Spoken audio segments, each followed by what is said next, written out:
Hello, BookTube. I had errands to run first thing this morning, even though it was very cold here in Boston. So naturally, I treated myself once I was done with all the work by going to the Brattle Bookshop in downtown Boston. For those of you who are new to the channel, that is a used bookstore in the heart of downtown Boston, the only used bookstore I go to anymore. I've been going there for a long, long time. They have just a full service, fully stocked, constantly upgrading used bookstore. And in addition to that, they have a sale lot outdoors that has bargain books for $1, $3, or $5. The sale lot is usually my home away from home. It's a particular trial on a day like today, on a morning like today, because it was so cold. But it is still possible. God knows, I have been out in that sale lot in all weathers, just in all weathers. So I browsed around and shopped around, had a small list of things to look for other people, which is not against the rules of the Brattle. It's when you're looking for things for yourself that you shouldn't take a list. You should instead just let the winds of chance blow you wherever they will. And that's what I did. And I got a pile of books that I thought I'd show you, because we haven't done a Brattle haul yet this year. I got, let's see, one paperback? Yeah, I got one paperback. One that I've read. I've had it before. I reviewed it when it first came out, I think. It's The Boleyn Inheritance by Philippa Gregory, the author of The Other Boleyn Girl or The Other Boleyn Sister in the UK. That book became a certified hit. It was the Wolf Hall of its day. And it led Philippa Gregory to write a lot of other Tudor fiction. And this is another example of that. This isn't really a hung together novel. It's really three novellas sort of lumped together in the fact that they are all about movers and shakers in the Tudor court. So the first chunk of the book is about Anne of Cleves. The second chunk of the book is about Jane Parker, that infamous bod Jane Parker, who came up just yesterday on this channel. And then the third part, if I remember correctly, is about Catherine Howard. So, two wives of Henry VIII and one sister-in-law, maybe, sort of sister-in-law. There's a lot of trade paperback historical fiction that is flooding out onto the Brattle sale table, so I'm going to be very choosy about what I get. But I have The Other Boleyn Girl, but I didn't have this, so I grabbed this for a reread. I confess, this doesn't have a whole lot of narrative threads that link all those novellas together, but the thread that will draw me in here is young King Edward, Henry's son, future King Edward. That will draw me in here. We'll see. I might notice other things. Certainly, last year I reread The Other Boleyn Girl and found it a lot more impressive than I remembered. So there's bound to be some discoveries like that here. Okay, this next one is old. How old are you, my dear? 1957. This is an English language translation of Renee Main's book about the Battle of Trafalgar, Napoleon's naval Waterloo. This is not a long thing at all. Certainly, I have other books on the Battle of Trafalgar and have read far, far more books than I actually own. This doesn't strike me as a particularly serious historical study. So probably it will more be geared towards narrative history, towards colorful personalities, all the famous anecdotes from Trafalgar, and that's okay. I haven't read a book on this subject in a year more, so I grabbed it for $1. I grabbed it. Then we have, I have mentioned many times before on this channel that if you're a Sherlock Holmes fan, and if you aren't, what's wrong with you? But if you're a Sherlock Holmes fan, in addition to the canonical works by Sir Arthur Conan Doyle, there will be a discrete shelf of other books that really are kind of de rigueur. They really are the kind of thing you're going to want to have. There's been a million Sherlock Holmes books, pastiches and also studies, millions of them. And most of them are bad. But there's a small, discrete handful that are brilliant. And I got one of those today. I've had this before, but I don't think I've ever seen it as a hardcover. I got Sherlock Holmes of Baker Street. uh, which is a historical reconstruction of Holmes's life, filling in the blanks and guessing, and also putting things together in a timeline from the canon. William Baring-Gould does a great job with this. He's deep in the weeds of Holmesiana, so you have to be prepared for that. This and Michael Hardwick's books, I, Sherlock Holmes, are two of the best fictional reconstructions of Sherlock Holmes that are out there. And Baring-Gould, he belongs on that Sherlock Holmes shelf, I would say, for this book, but definitely for his annotated Sherlock Holmes. That there've been, I think, 2 other annotated Sherlock Holmes since his, but his is the best and the most eloquent, and the most historically knowledgeable. Just the most of everything. I don't have that annotated Holmes because I did once upon a time have the Baring-Gould annotated Holmes, and I see it from time to time. In fact, I think there's a set at the Brattle right now, but I never consulted it when I had it. I also got there's a later 3-volume annotated Holmes, and I had that too, and I never consulted it.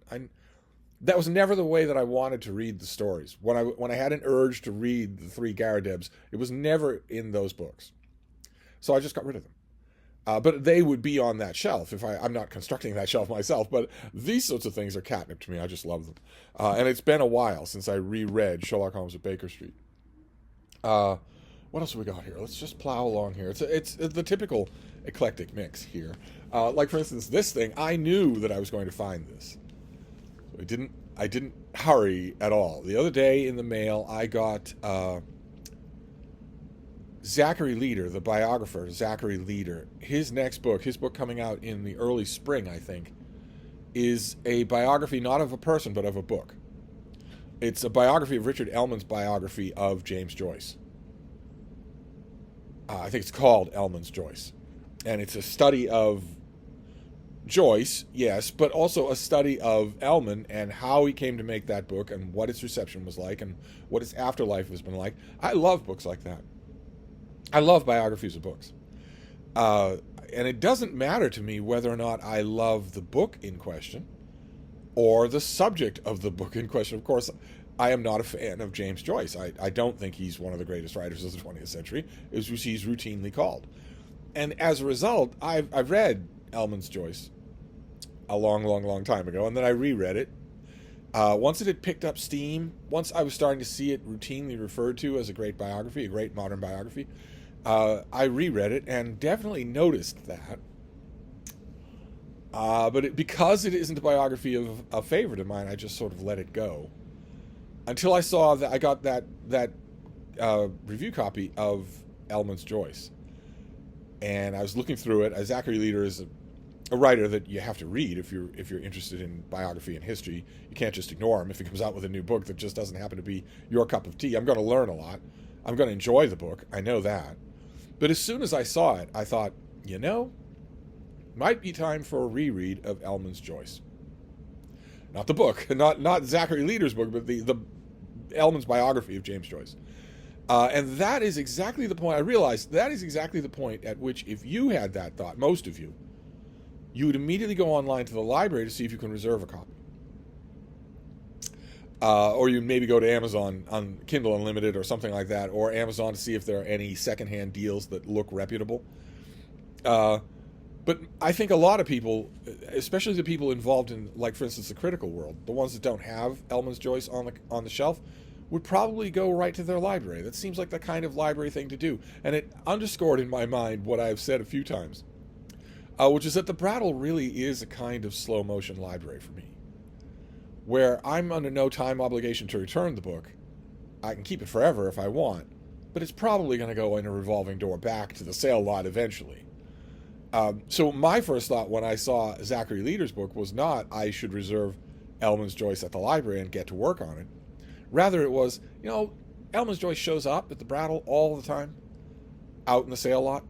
So, keep an eye out for it. You'd ignore it most of the time, but you're going to want it on hand when the closer we get to Ellman's Joyce by Zachary Leader, which is going to get reviewed everywhere.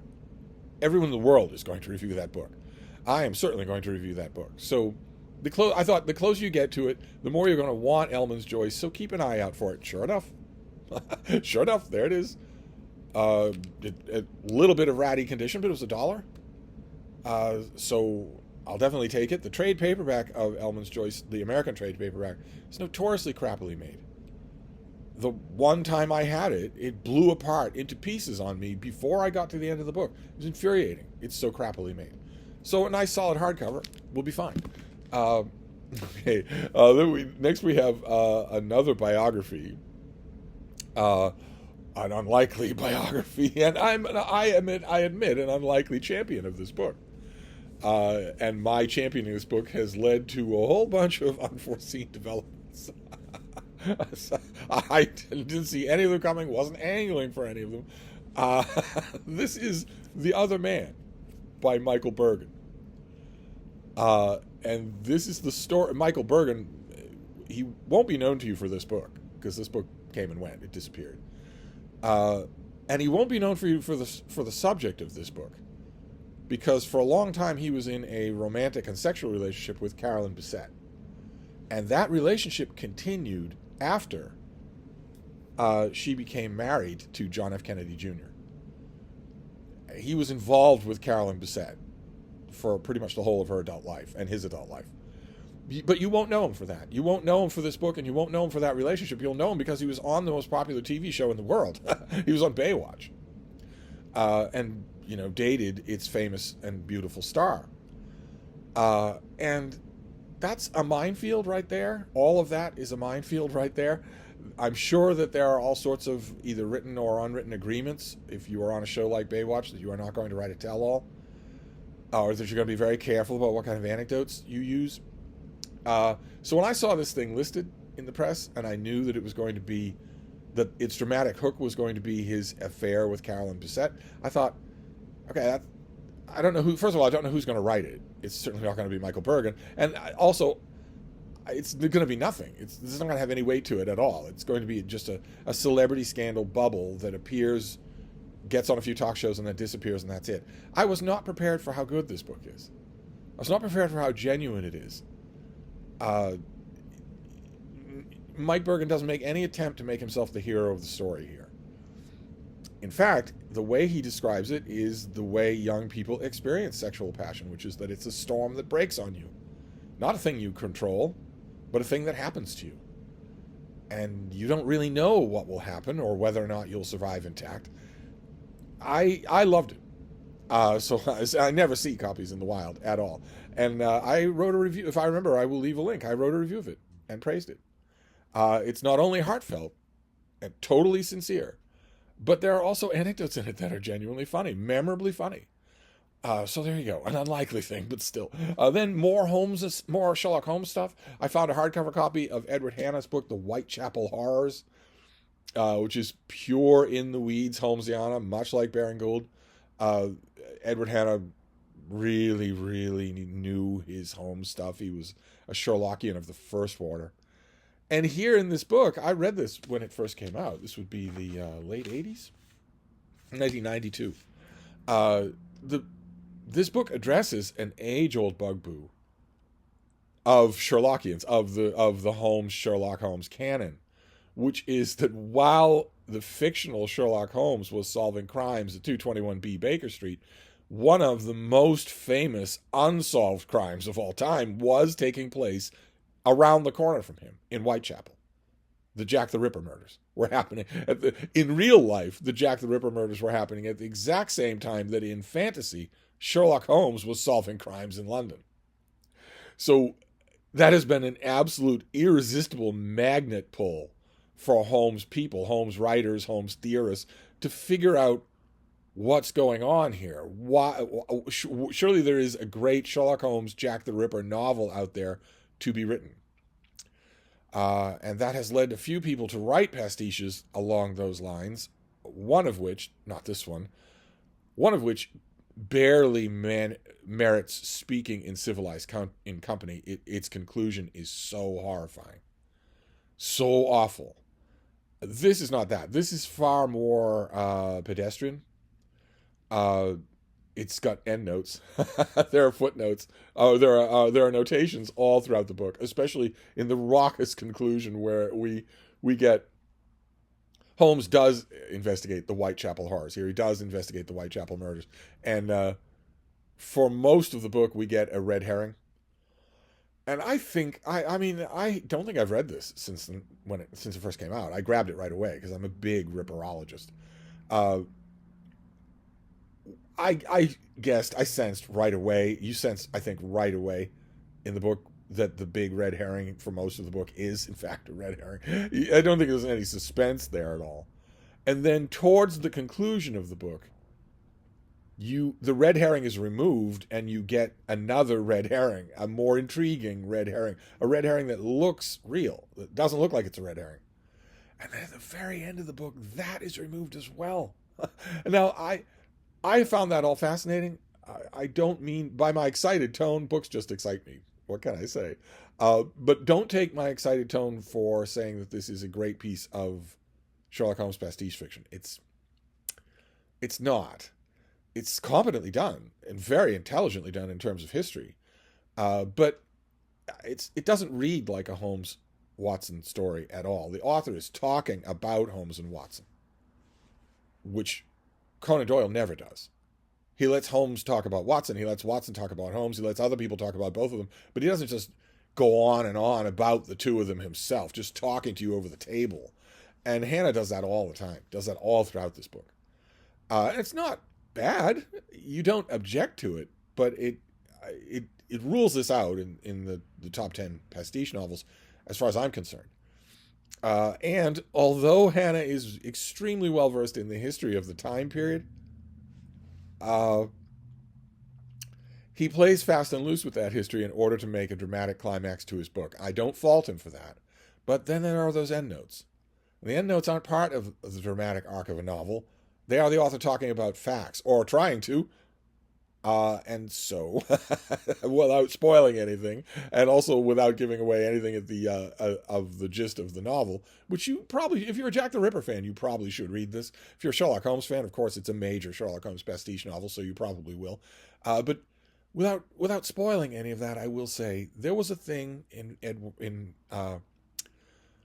Victorian London called the Cleveland Street Scandal. If you look it up online, you'll see it. It'll come up right away. The Cleveland Street Scandal, I want to stress, did not involve Queen Victoria's grandson, Prince Albert Victor. It didn't. He was not involved. He was not involved in the Cleveland Street Scandal. That was just a myth to sell papers and U.S. papers. There is no documentation whatsoever that he visited a homosexual brothel. None at all. I promise, I am not going to spend my life on earth defending Prince Albert Victor. I seem to spend a huge amount of time defending him, but I'm not going to. I'm just going to draw the line there. This has everybody in it, all of the people that you would think, all of the bit characters in Holmes, from the Baker Street Irregulars to Mycroft Holmes to everybody. They're all in here. It's, of course, a scandal at the highest levels of government because it actually was. Because Queen Victoria was alarmed by these murders happening in Whitechapel and by the fact that no one seemed to lay their hands on the killer. Which makes the last 20 pages of this book, you won't, it's not stellar writing, but the last 20 pages of this book you won't stop reading.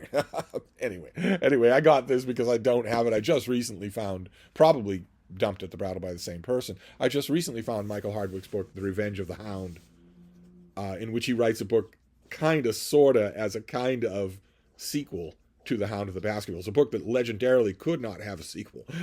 And I guess this is probably the same person, so I grabbed it. Then another novel from Ye Olden Times that I just grabbed it. I read it. Everybody read it. I reviewed it. Everybody reviewed it. Maybe I reviewed it. Maybe not. It was the talk of the literary world for 15 minutes. Then it went away. And I've had it. I've had the hardcover. I've also had the mass market paperback. The mass market paperback did not hold up for me.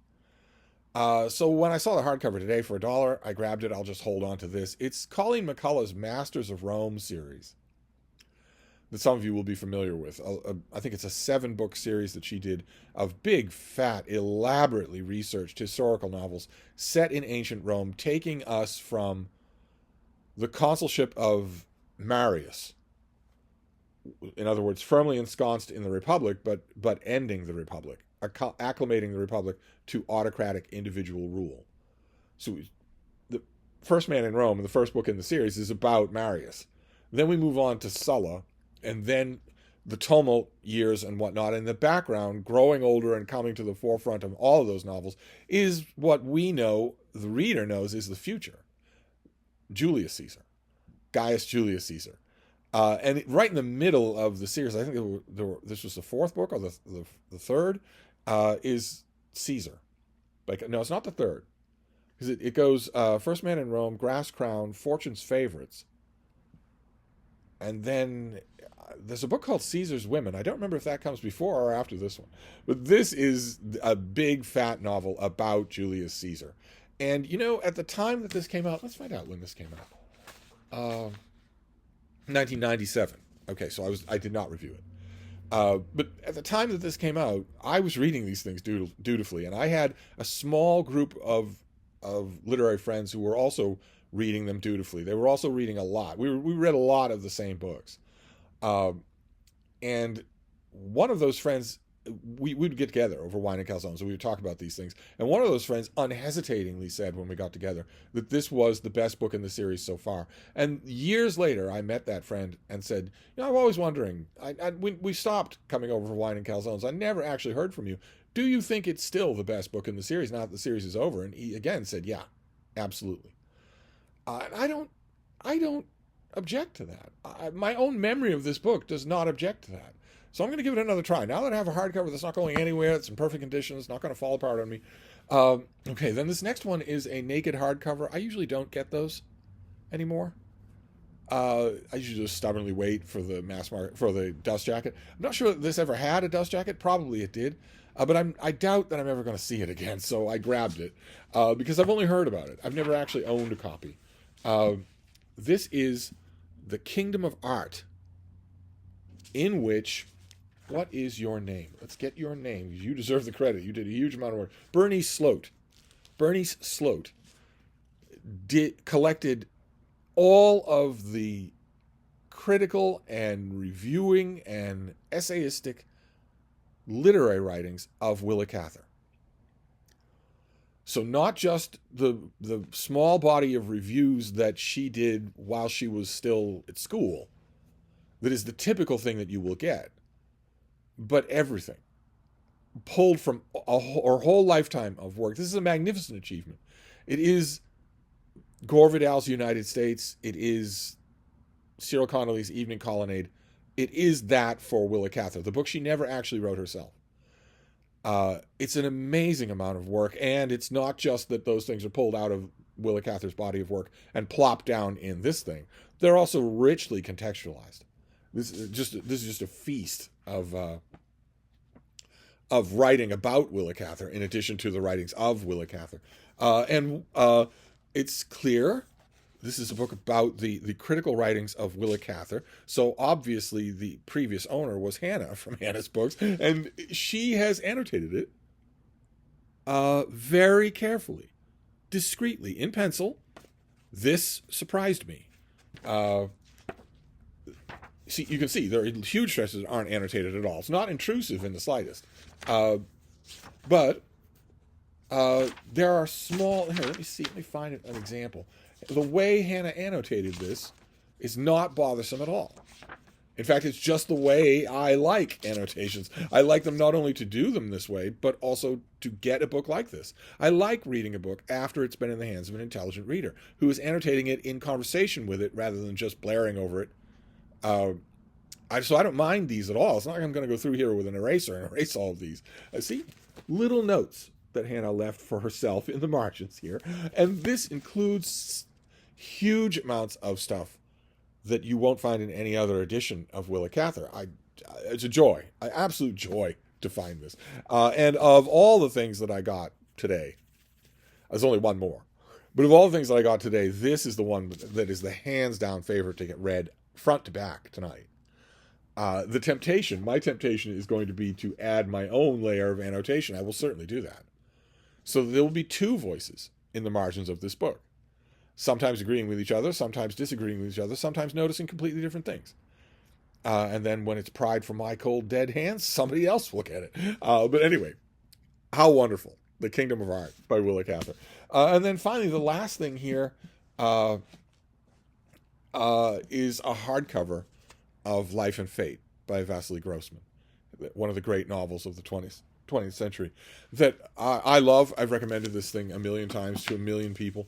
This is the Robert Chandler translation.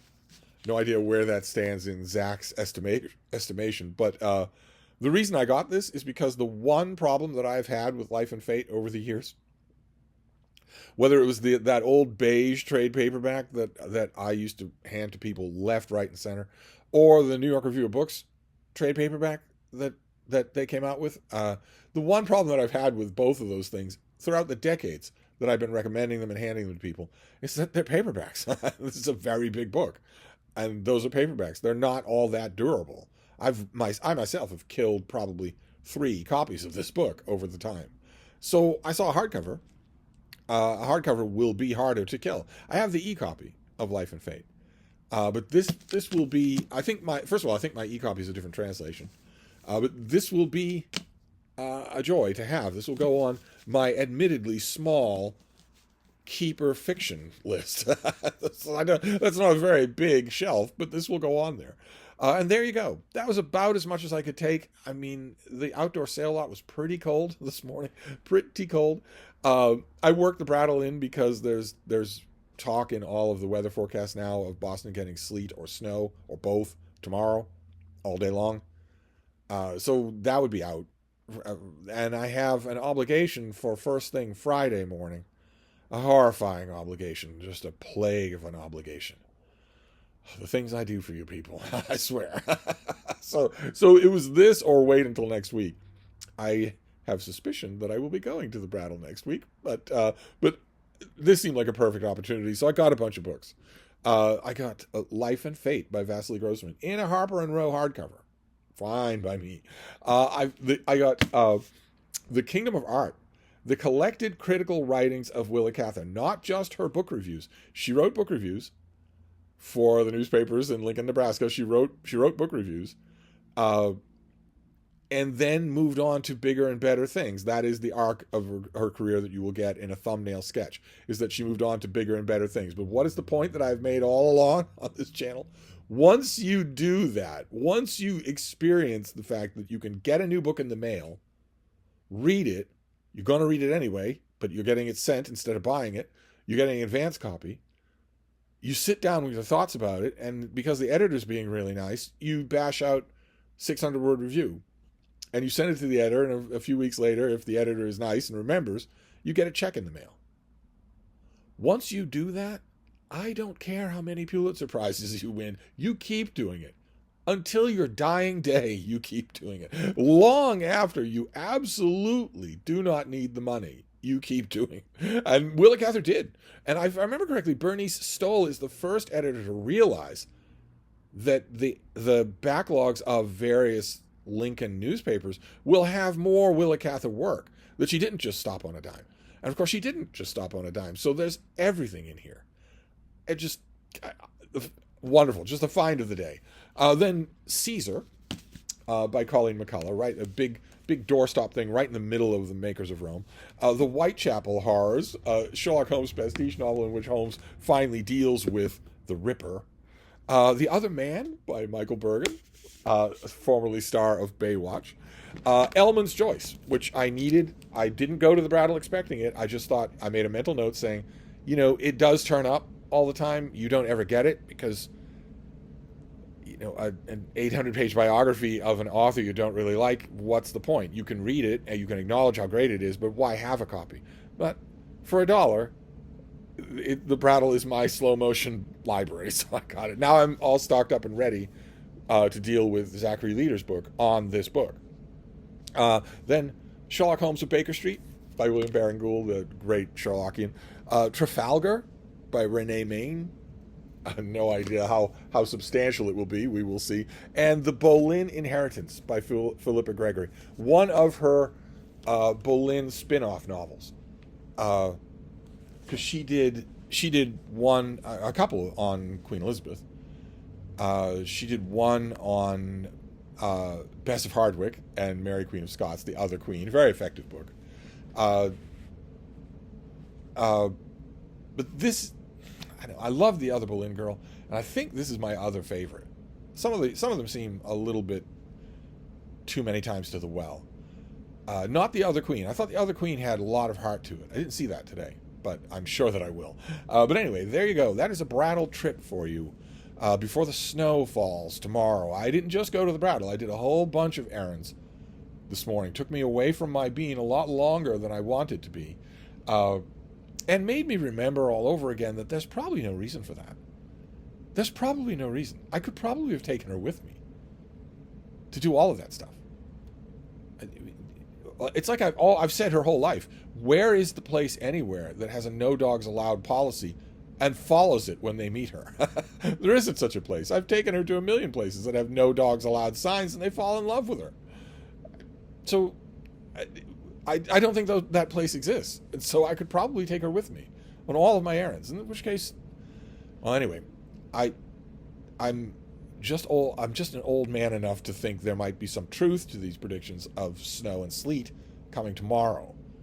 So I got all my errands done today so I can hunker down in cozy warmth and solitude while I write and read all day.